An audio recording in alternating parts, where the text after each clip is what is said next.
writes that word became flesh. So this is a very important statement we are going to meditate today. So when we talk about Christmas, there are many things that comes in our mind. There are myths, there are misconceptions. So there are a lot of debates in social media whether we should celebrate or not celebrate, and then whether we should use certain traditions or not certain traditions. So there are many questions. So we will try to find out the answers first. Was Jesus born on 25th December? So that's a big question people ask. And there are many Christians who think Jesus was not born on 25th December. So the Christmas celebration is not about which date he was born. It is more about the reason for which he was born. So in India, if you go to rural areas, there are many children who will not know the date of birth. Sometimes they have to get admission in the school. So the child is taken to the school. The headmaster or the teacher will ask the name of the child and fill the form and ask what is the date of birth. So the parents will say he was born in a summer or she was born when it was heavily raining. So it happened maybe 5 years ago, 4 years ago. They will not be able to tell the date. So what will the school headmaster do? Okay, he will write one date. So that date becomes the birth date for that child. As the child grows, the child may need an Aadhaar card. So what is the date? This was the date that was written by the headmaster. So what is the date in the passport? The same. So the child is born, the child exists, but there is no record. So what to do with that? So in the same way, Lord Jesus Christ was born. There is no contention about it. The 12 disciples, especially John, says, we saw him, we touched him, we experienced him. We are the eyewitnesses.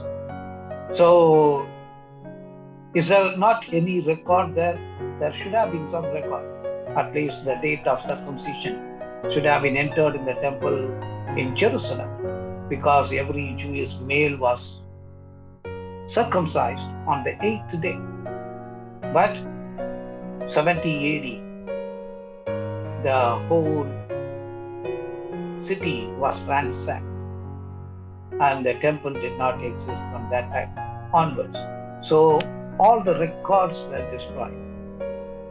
So what we can do is, we can, even when Luke writes, he is more a chronological writer, historical writer.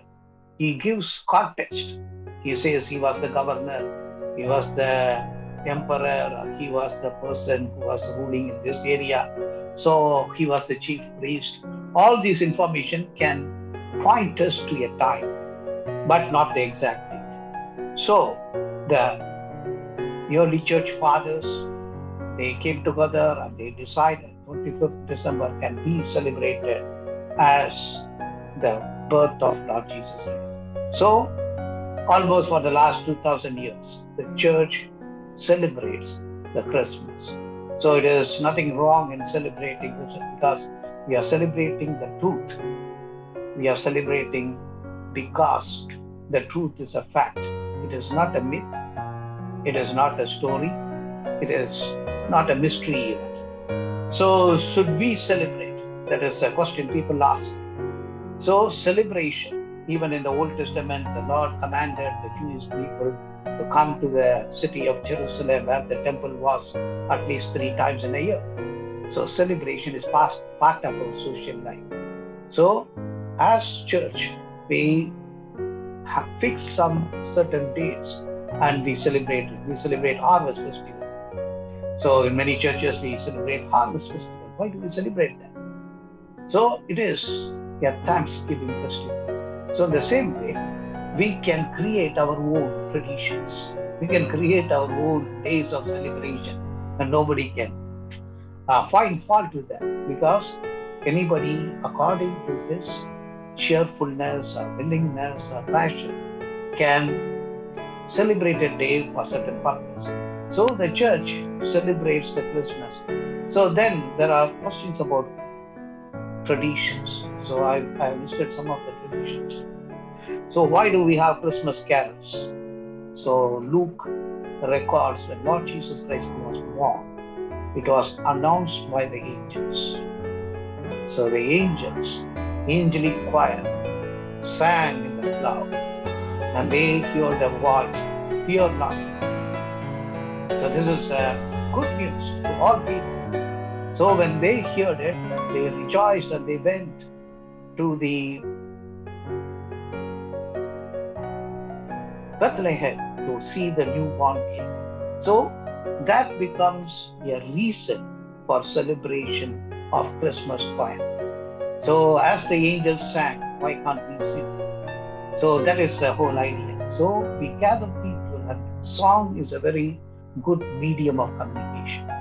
People love songs. So when the song has meaning, people understand. So there are, historically, we can see the stories are communicated in songs. So teachings are communicated in songs.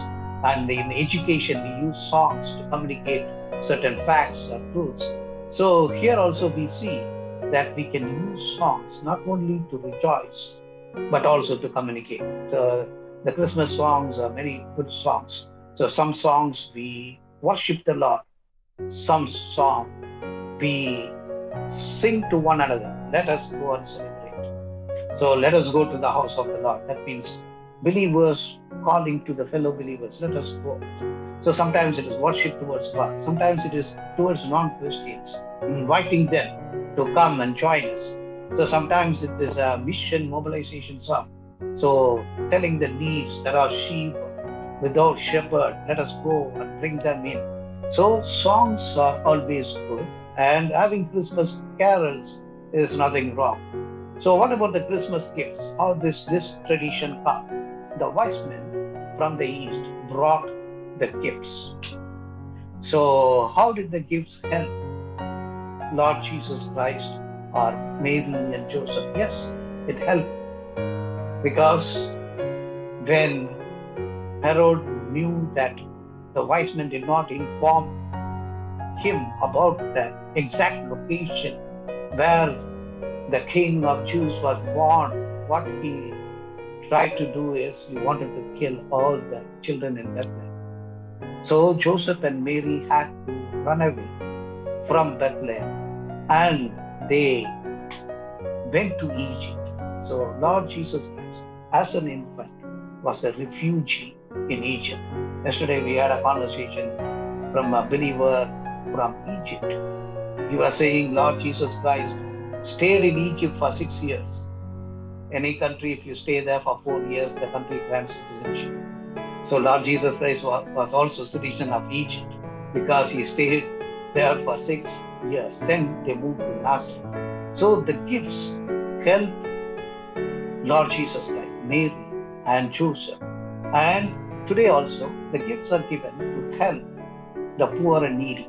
Yes, Lord Jesus Christ said in Luke, we say, invite people who cannot afford, who cannot give you a return gift, who cannot give you back what you do to them. So help them, bless them. So that is where the Christmas becomes the expression of generosity, expression of our love for others. So it also expression of our sacrifice.